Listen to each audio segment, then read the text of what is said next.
안녕하세요. 닥쳐라 정치입니다.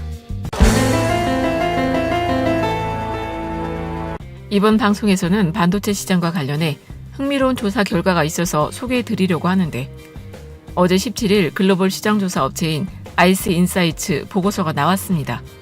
그런데 이 보고서 내용이 어떤 내용이냐면, 반도체 시장이 세계 GDP 지수와 밀접하게 연관돼 있다는 겁니다. 지난 10년간 세계 GDP 지수와 반도체 성장성 간의 상관계수가 0.85라고 하는데, 이 상관계수는 많이 들어보셨을 테니까 다들 아시겠지만 전혀 연관성이 없을 때가 0, 완전히 일치하는 관계일 때는 1이죠. 그러니까 1에 가까워질수록 반도체 산업의 성장과 세계 GDP 연관성이 커진다는 겁니다. 즉, 세계 GDP 지수와 반도체 성장성 간의 상관계수가 0.85라고 하는 건 세계 경기가 좋아지면 반도체 수요도 많아지고, 경기가 안 좋아지면 반도체 수요도 줄어든다는 것이죠. 이렇게 상호 연관성이 높은 기준을 찾으면 반도체 업체 입장에서는 시장 상황을 예측할 수 있게 되니까 그때그때 생산량을 조절할 수가 있어서 불필요하게 많이 생산해 시장 과잉 상황을 만들지 않아도 되는 이점이 생기는 겁니다. 지금 자동차 시장이 글로벌 공급 과잉 사태를 겪게 되면서 전체적으로 봤을 땐 침체돼 있지요. 그러니까 그런 상황을 미리 피할 수 있게 되는 것이고, 반도체 시장 전체가 안정적으로 운영될 수 있다는 것이죠. 참고로 다들 아시다시피 반도체는 크게 두 가지 종류로 나뉘고 있어요. 하나는 메모리 반도체, 그리고 다른 하나는 비메모리 반도체.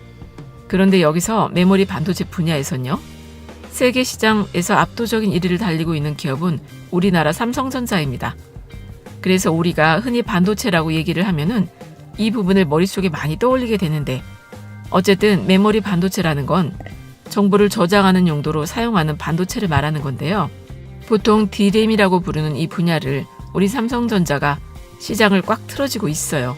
하지만 안타깝게도 앞에서 말씀드린 반도체는 메모리 반도체가 아니라 비메모리 반도체입니다. 그래서 우리나라 기업인 삼성전자나 SK하이닉스가 전 세계에서 선두를 달리고 있는 메모리 반도체 분야는 아직 시장이 불확실성이 높아요. 그럼 메모리 반도체 분야는 수요와 공급에 따라서 가격이 왔다 갔다 하면서 불확실성이 높은데, 왜 비메모리 반도체 분야는 세계 경제 성장률과 밀접한 연관성이 있을까? 비메모리 반도체라는 건 세계 곳곳에서요, 그리고 아주 많은 분야에 아주 고르게 사용되고 있으며 그 사용 빈도도 높아졌기 때문이라는 겁니다.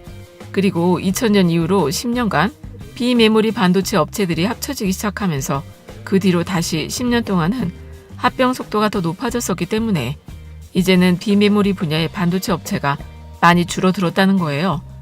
게다가 20년 전까지만 해도요, 소비자용 반도체 시장이 40% 정도였는데 지금은 60%까지 확대가 되고 있어요. 그럼 여기서 정리를 해보면, 공급하는 업체는 인수, 합병을 통해서 줄어들게 됐는데 수요는 늘어나고 있고, 그 수요가 한 기업이나 업종에 국한이 되는 게 아니라 전 세계 소비자들이 사용하는 수요가 됐다는 겁니다. 그러니까 특정 소비 심리나 업종의 등락과는 상관이 없는 전 세계의 소비 여력과 관계가 더 깊어졌다는 것이죠. 그리고 아까 메모리 반도체가 정보를 저장하기 위한 용도로 사용된다고 말씀드렸죠. 하지만 비메모리 반도체라는 건 논리와 연산, 제어 기능 등을 수행하는 용도로 사용하는 반도체입니다. 그러니까 우리가 흔히 떠올릴 수 있는 AI 같은 경우에 비메모리 반도체 기술에 절대적으로 영향을 더 많이 받겠죠. 그래서 정보를 받아들이고 그걸 또 해석하고 계산하고 하는 역할을 이 비메모리 반도체가 하는 것이죠. 또한 자율주행차 같은 경우를 생각해 봐도 마찬가지인데요. 사람이 운전할 때 도로 상황을 보고 해석하고 실행을 하는데, 자율주행을 하기 위해서 사람의 눈의 역할을 대신해 줄 만한 센서나 카메라 분야의 제품을 필요로 하게 되는데, 이것도 다 비메모리 반도체입니다. 그래서 이미지 센서 분야에서는 세계 1위는 소니, 그리고 2위가 삼성. 삼성전자에서 1억만 화소 이상의 제품을 계속 발표하면서 기술적으로는 이미 소니를 뛰어넘은 상황이라고 알려지고 있어요. 그리고 또 4차 산업혁명이 가속화가 되면 될수록 메모리 반도체 분야보다는 비메모리 반도체 시장이 더 커질 거라는 예측을 할 수가 있는데, 더구나 메모리 반도체보다 커지는 것뿐만이 아니라 전 세계 그 어떤 시장보다도 더 빠르게 성장하게 될 거라는 거예요.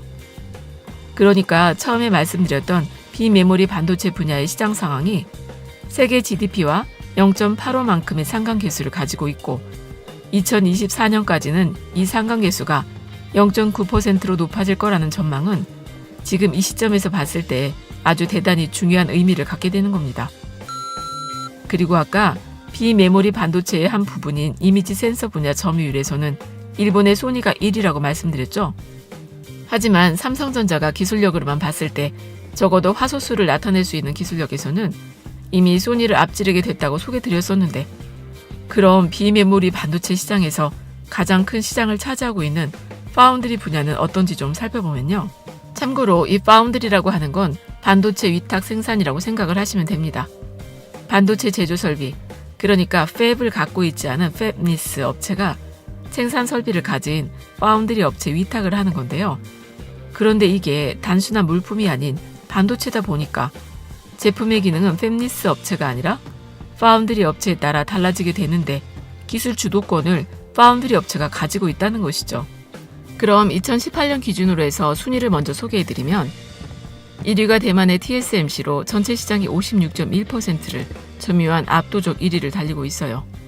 그리고 2위가 미국의 글로벌 파운드리즈로 점유율은 9%, 그리고 3위가 대만의 UMC 8.9%, 4위는 우리나라 삼성전자로 점유율은 7.4%입니다. 그러니까 딱 보면 아시겠지만 2위부터 4위까지의 점유율 차이는 고작 3%도 채 나지 않는 박빙이라는 건데요. 나머지 5위까지만 말씀드리면 5위는 SMIC로 점유율은 5.9%, 그 뒤 6위부터는 점유율이 2% 이하 업체들이고요. 그럼 작년 2019년엔 파운드리 분야의 순위가 어떻게 바뀌었나를 보면 우선 2018년에 1위였던 대만의 TSMC 점유율이요, 좀 찌그러들게 됐는데 그 이유는 미중 무역 전쟁의 여파로 친중 기업들에 대해서 비메모리 반도체 발주 1위 국가인 미국의 수주 물량이 많이 빠져들게 됐어요. 그래서 1위 TSMC 점유율은요 48.1%로 2018년도에 비해서 무려 8%나 줄었습니다. 그리고 아까 2018년 점유율 순위 6위부터 10위까지 업체들은 다 2% 이하의 업체라고 말씀드렸죠. 그러니까 TSMC에서 줄어든 8%면 2018년 기준으로 6위에서 10위까지 물량이 빠졌다는 건데요. 그럼 그 물량이 도대체 어디로 갔을까? 이 부분이 제일 중요한 것 같은데 바로 그 대만의 TSMC에서 빠진 8%의 물량이 우리나라 삼성전자 쪽으로 몰렸다는 겁니다. 그래서 삼성전자가 19.1%의 점유율로 2위를 기록하게 됐어요. 그러니까 삼성전자는 2018년보다도 순위로는 2계단이 올랐고, 그리고 점유율에서도 11.7%가 올라서 2배가 넘는 물량을 소화해냈다는 것이죠. 게다가 삼성전자는 EUV라는 미세 공정을 통해서 7나노, 5나노 공정을 세계 최초로 실현하게 되면서 기술적으로는 1위 업체인 TSMC보다 앞서고 있다는 거예요. 그러니까 앞으로 점유율은 더 상승할 수밖에 없다고 예상되는 것이죠.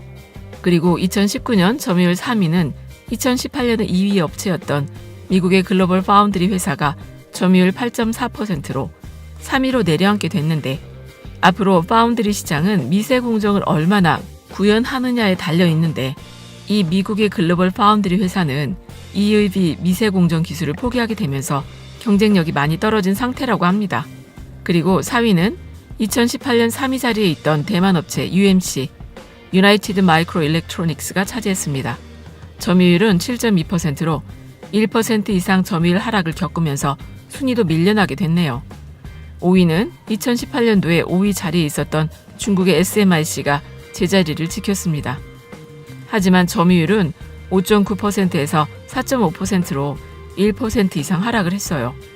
나머지 6위부터 9위까지 업체들은 다 비슷비슷하게 유지가 됐는데 12자리에 있던 엑스팹이라는 업체를 밀어내고서 우리나라 기업 동부하이텍에서 0.9%의 점유율로 12위 자리를 차지하게 됐어요.